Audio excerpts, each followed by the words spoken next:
Hey everyone, welcome to our video on evidence for the theory of evolution. For this video, we're just going to talk about one piece of evidence, which is the first one, the fossil record. In the next videos, we'll talk about geographic distribution, anatomy, and then embryology and biochemistry. In this fossil record evidence for the theory of evolution basically goes to show how some organisms have similarities to what we found in the fossil record. So, for example, this armadillo that lives in North America and South America has physical similarities to a glyptodon, which lived 2.5 million years ago. Now, it's not quite exactly the same. You can see that there are some differences and that there has been change over time, but there's evidence within the fossil record, especially when you look at the glyptodon and then you look at some organisms that lived in the meantime within the past 10,000 years, and then you look at the armadillo, that maybe that armadillo evolved from some creature like the glyptodon. So that fossil record can show how different groups of organisms have changed over time, and we can look at different traits within those characters or within that fossil record to actually see this. So if we look at derived traits, what that means is we're looking at newly evolved traits. So if we're looking at a derived trait for the armadillo, we might see how its kind of outer shell is more segmented, which would allow it to move a little bit more easily and bend a little bit more easily. That's a derived trait because it's new compared to the glyptodon, which had just a smooth kind of outer covering. An ancestral trait would be a feature that does appear in the fossil record. So that tail, the shape of the tail and where it comes out is an ancestral trait. It appeared earlier in the fossil record. Probably the shape and location of the head would be an ancestral trait here. All right, so when we're looking at fossils, there's actually many different types of fossils that you could look at. You could look at anything from amber, which is like you might have seen in Jurassic Park, that contains usually small animals. And amber is like trapped in the sap from a tree and hardened to preserve the organism. You could see that, or you could see something as simple as just footprints or leftover feces, waste from organisms. You can tell a lot about an organism's diet from that. You can also see molds and casts. Those are things like trilobites that you might see from ocean animals in sediment. And then replacement fossils means that the organism was actually replaced by like mineral crystals, and that shows pretty detailed shape. Sometimes you see things like petrified wood. And sometimes this is kind of unique, and this is kind of a hopeful area for scientists. You could see original material. So that usually happens through freezing. Scientists have actually found samples of woolly mammoth that was frozen in like a ice cap, a glacier, and they're able to sometimes even extract cells from that and look at them under the microscope, which is pretty cool. So that's kind of a scientific hopeful area to learn more about organisms by finding original materials in ice. All right, a little bit more facts about fossils here. Most of the fossils form in sedimentary rock, which you might remember learning about from earth science. The people who dig in the sedimentary rock to find and learn about fossils are called paleontologists. So if you're a scientist who is interested in fossils, you might go into the field of paleontology. And paleontologists, they go out and do field work. Like you can see, the scientist here is actually digging and uncovering fossils in sedimentary rock. But you can also work in a lab setting where you try to date the fossils. And I don't mean take them out on a date, I mean actually see how old they are. You can use two different strategies: relative dating and radiometric dating. So, relative dating relies on something that you may have heard about in earth science, but it's the law of superposition. The law of superposition tells us that the younger rock layers are up on the top and the older rock layers are deeper below the younger ones. So you could maybe see from this, which is just like a cartoon, but that fish may have evolved earliest because they're in the bottom rock layer.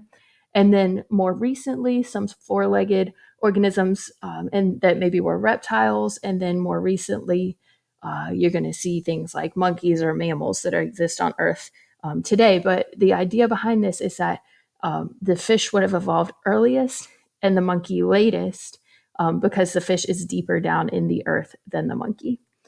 So try to test out, what do you know based on the fossil record in either of these two pictures, which do you think appeared on Earth first? Do you think it was fish or do you think it was reptiles? So take a look at this fossil record. All right, you might have thought it was fish because when you look in the deeper layers of this sample of sedimentary rock, you're going to see things like fish deeper down. And here you see that as well. And then you see four-legged creatures that had legs in a higher up surface, closer to the surface of the earth. And so since the fish were deeper down, we would say they're probably older and they probably appeared on Earth first.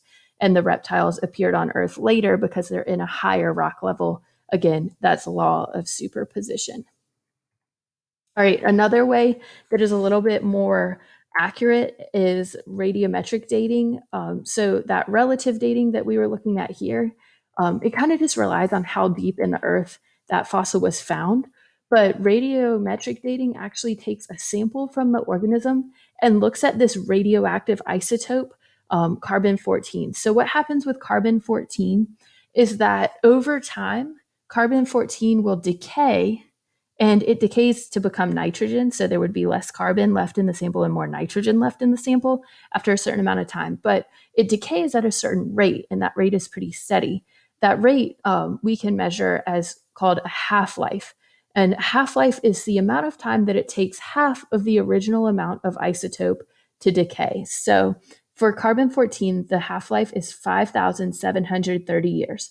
So when a saber-toothed tiger first died, it would have 100% carbon 14 and not so much nitrogen 14. 5,730 years later, it's only going to have half that much amount of carbon 14, and the rest would have decayed into nitrogen. Another 5,730 years later, so a total of 11,460 years, you have half of what you had here. So half of 50% is 25% left. Another 5,730 years later, which by now cumulatively we have 17,190 years, you have half of what you had here. So as the years pass, every 5,730 years, you're going to have half the carbon 14 as you had before. And basically, you might be able to tell how old is a certain specimen based on what percent of the sample is made up of carbon 14. So, for example, if you saw a fossil and it had 12.5% carbon 14 and the rest was nitrogen 14, then you would know, okay, that's gone through 1, 2, 3 half lives, and it's about 17,000 years old. Whereas this was called relative dating, and we didn't know exactly how old the fossil was. We just knew how old it was compared to other fossils. Here is absolute dating. You can actually get a year that tells you how old that fossil was. So between our radiometric dating and our relative dating, we can create what we call geological timescales. And geologic timescales actually represent the different species who have existed on Earth over periods of time. So if we look at this, this is all considered one eon, which is a very, very, very, very, very long period of time. And that eon can be broken down into different eras. So, for example, in the Mesozoic era, it's this time between 200,000 years ago and about 60,000 years ago. Um, 200 million years ago and 60 million years ago. You can see by the scale here. But that's the Mesozoic era. And then you can further break down the Mesozoic era into different time periods, like the Jurassic and Cretaceous time period. And you can even break those time periods into different epochs, like an epoch of the first flowering plants and then the first primates, that sort of thing. So if you're trying to kind of organize and sort the different organisms who have lived on Earth, you can create a geological timescale to really just show everything that's been going on. Scientists can use these to answer questions about which organisms might have evolved from the earliest organisms and how did they get there. So, if you were a paleontologist or somebody interested in the history of life on Earth, you would use geological time charts to answer different questions like, for example, when did birds appear on Earth according to the geological time chart?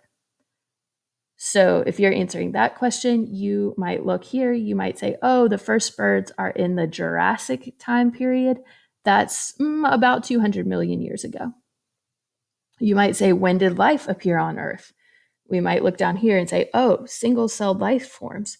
That's something living. That maybe was about 300 or 3,600 million years ago, or according to this geological time chart, 4,600 million years ago. So a long time ago. And the date of the first life on Earth is still debated among scientists. There's not a definite answer at this point in time.